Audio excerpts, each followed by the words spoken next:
नमस्कार, मैं राजेश पोलखोल बहुगुणा और आप देख रहे हैं आपका अपना पर्वतजन डिजिटल। पर्वतजन डिजिटल की टीम आज पहुंची हुई है एक ऐसे इलाके में जिसको आपने जल्दी से सुना नहीं होगा उसके बारे में, लेकिन पर्वतजन की टीम वहां पहुंची है। क्या कुछ यहाँ हो रहा है, क्या कुछ गतिविधियाँ यहाँ चल रही हैं, उसके बारे में हम आपको बताएंगे। उससे पहले मैं अपने कैमरामैन को कहूँगा कि वो थोड़ा विजुअल दिखाएँ कि क्या कुछ चीज़ें यहाँ हैं, फिर हम विस्तार से आपको इसके बारे में बताएंगे।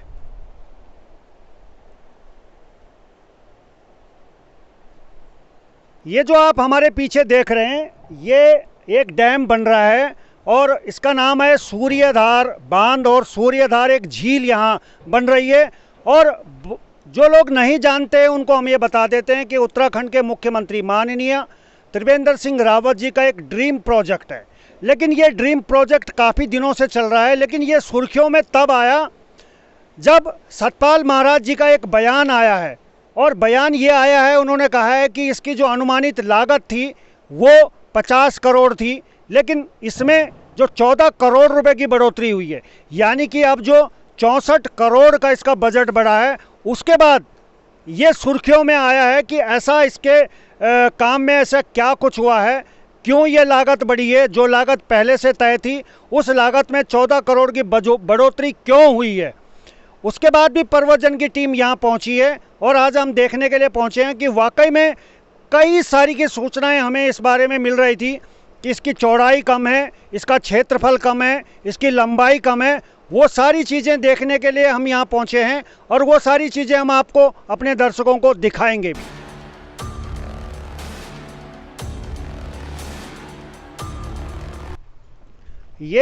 ये जो जब इस रास्ते से हम लोग आए हैं, तकरीबन थानों से 7-8 या 10 किलोमीटर चलने के बाद हम इस जगह पे पहुंचे हैं। लेकिन रास्ता बहुत ऊबड़ खाबड़ है और जितना पैसा इस परियोजना में लग रहा है उस पैसे से कितनी रोड ये बन पाएगी, ये तो अभी देखने वाली बात है और भविष्य तय करेगा कि उस पैसे से रोड बनी है या उस बजट में रोड है या नहीं है। लेकिन हालात रोड के बहुत ही ख़राब हैं और हम बहुत मुश्किल से मोटरसाइकिल लेके यहाँ तक पहुँचे हैं और बीच बीच में लैंडस्लाइड भी हो रहा है, काफ़ी जगह में जो है पहाड़ गिर भी रहे हैं। लेकिन अच्छी बात यह है कि उनकी सफाई भी लगातार हाथ के हाथ हो रही है। तो ये सारी चीज़ें हम आपको इसलिए भी दिखा रहे हैं क्योंकि ये उत्तराखंड में बन रहा है और उत्तराखंड में इस तरीके की चीज़ें बन रही हैं तो लाजमी पर्वतजन डिजिटल की टीम आपको दिखाने के लिए भी पहुँची हुई है। और अब हम पहुँचे हुए हैं कि यहाँ से वो जो नीचे का जो दृश्य है वहाँ पे, और मैं अपने कैमरामैन को कहूँगा कि ये बोर्ड भी वो दिखाएं क्योंकि अधिशासी अभियंता सिंचाई विभाग जो कार्यदायी संस्था है, जो कार्यदायी संस्था है वो सिंचाई विभाग है जो इस पूरे प्रोजेक्ट को तैयार कर रहा है। अब इसमें क्या कुछ चीज़ें हैं जिस पे हमारे दर्शक भी ये जानना चाहेंगे कि आखिर पर्वतजन यहाँ पहुँचा है तो कुछ बात तो होगी। ये तो हमारे दर्शक अवश्य सोच रहे होंगे क्योंकि पर्वतजन और राजेश पोलखोल बहुगुणा अपने नाम के मुताबिक अक्सर उन्हीं जगहों पे पहुंचता है जहां पे कुछ चीज़ें खोजने लायक होती हैं या ढूंढने लायक होती हैं। तो हमें जो विशेष सूत्रों से जो सूचना मिली थी वो ये थी कि इसका जो क्षेत्रफल है वो बहुत बड़ा नहीं है और जो इसकी लंबाई है वो भी बहुत ज़्यादा नहीं है। तो मैं अपने कैमरामैन को कहूँगा कि एक बार वो पूरा नीचे का दृश्य दिखाएं और फिर हमारे साथ यहाँ जो ये प्रोजेक्ट चल रहा है उनके स्टाफ के एक व्यक्ति हैं, उनसे भी हम बात करने की और समझने की कोशिश करेंगे कि इसकी लंबाई चौड़ाई तकरीबन कितनी रहने वाली है। सुरेंद्र जी नमस्कार। एक सूचना हमें ये मिल रही थी कि इसकी लंबाई और चौड़ाई का जो क्षेत्रफल होता है वो बहुत कम है, तो इसके बारे में थोड़ा सा आपसे जानने की कोशिश करेंगे कि आप लोग इस तरह के प्रोजेक्ट बनाते रहते होंगे, तो आपकी रिपोर्ट क्या कहती है या आपका अनुभव क्या कहता है। इसकी लंबाई जो आप बता रहे हैं, क्षेत्रफल है वो कम नहीं है, काफ़ी है। जो इसका कैचमेंट एरिया रहेगा वो 40 किलोमीटर स्क्वायर का है और इसका जो पानी जिसमें हम फुल भर के रखेंगे उसकी लंबाई जो है 650 मीटर है और हाइट इसकी 10 मीटर रहेगी और जिससे कि 18 गांवों को पानी मिलेगा और यहाँ की जो जनता है इसका मतलब भरपूर फ़ायदा उठाएगी। और इस परियोजना जो है वन टाइम इन्वेस्टमेंट है, इसकी जो खर्चे हैं इसके बाद में बिल्कुल ज़ीरो खर्चा है। बस ये ग्रेविटी वाटर है, इसमें कोई मतलब बनने के बाद में इसमें कोई अदर खर्चा नहीं होने का है, बस खर्चे हैं इसकी साफ़ सफाई देख रेख का है। और ये परियोजना जो है यहाँ के लोकल लोगों के लिए बहुत ही मतलब सफलपूर्ण है और सीएम साहब का प्रोजेक्ट है। इसको हम मतलब कम से कम समय में पूरा करने की तैयारी में है। कम से कम समय में पूरा करने की तैयारी है। और देखिए जो बात ये कह रहे हैं कि कम से कम समय में पूरा करने की तैयारी है, बजट अगर बढ़ा है तो ये भी एक सवाल है कि आखिर सही समय पे या तय समय पे काम ना होने के कारण भी कई बार बजट बढ़ जाते हैं। अब नीचे के क्या हालात हैं वहाँ दिखाने की कोशिश करूँ।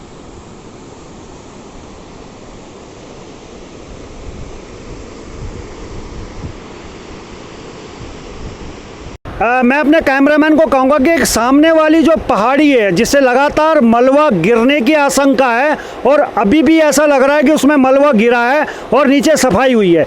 एक पहाड़ी जो एक लेफ़्ट साइड में है, मैं कहूँगा अपने कैमरामैन को लेफ़्ट वाली भी पहाड़ी दिखाएं। ये ऐसे पहाड़ हैं, अगर हम उत्तराखंड में पहाड़ों की बात करें तो पहाड़ों में ये सबसे बड़ी दिक्कत है इन पहाड़ों की कि ये एक बार में नहीं गिरते। जब भी बरसात होती है या गर्मी होती है, बहुत ज़्यादा गर्मी होती है, तो भी ये पहाड़ दरकते रहते हैं, खिसकते रहते हैं। और बरसात होती है क्योंकि ये पहाड़ कच्चे होते हैं, इसलिए इनका मलबा लगातार आता रहता है। तो सुरेंद्र जी हमारे साथ हैं, उनसे जानने की कोशिश करेंगे कि मुख्यमंत्री जी का ये ड्रीम प्रोजेक्ट है और हम भी चाहते हैं कि ये ड्रीम प्रोजेक्ट मुख्यमंत्री जी के साथ साथ उत्तराखंड के लिए भी लाभकारी हो, उत्तराखंड की जनता के लिए भी लाभकारी हो। लेकिन ये छोटी छोटी जो चीज़ें हैं इस पे जो यहाँ के प्रोजेक्ट के लोग हैं उनका क्या कहना है, इनको ये कैसे इनको दूर करेंगे, और साथ में जानने की कोशिश करूँगा। कैमरामैन को कहूँगा कि एक पाइपलाइन भी जो है, एक टनल बनी हुई है, उस पाइपलाइन से कौन सा पानी जाएगा या उसमें क्या कुछ होगा वो थोड़ा जानने की कोशिश करेंगे। जी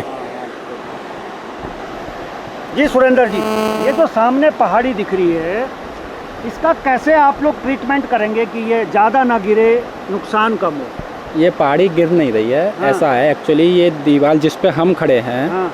सेम ऐसे दीवार को हमको उधर बॉन्ड करना है, जिससे पानी बैराज के बैक साइड से ना निकले। ठीक है। तो ये पहाड़ी गिरी नहीं है, ये हमने कटिंग की है। हाँ। और इसको हम जिस लेवल पे हम खड़े हैं उस लेवल पे इसको हम मिला देंगे। रही बात उससे ऊपर की, तो हमारे पास में इतना स्पेस है कि पहाड़ी थोड़ा बहुत मलबा आएगा तो बैराज के अंदर नहीं आएगा।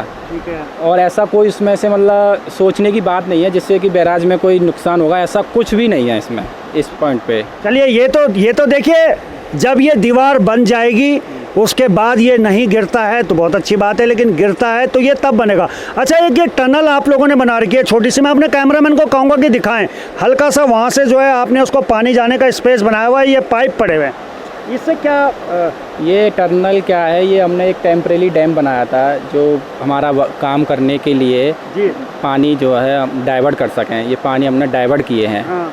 अब ये हमारा जो टनल है हम इसे मतलब रिमूव कर देंगे और इस दीवार को वहाँ कंटिन्यू कर देंगे, पूरा बैराज से पानी क्रॉस करेंगे। जब हमारा यहाँ काम चल रहा था तो हम पानी को भी नहीं रोक सकते थे, कैनाल को कंटिन्यू हमको फीड करना था।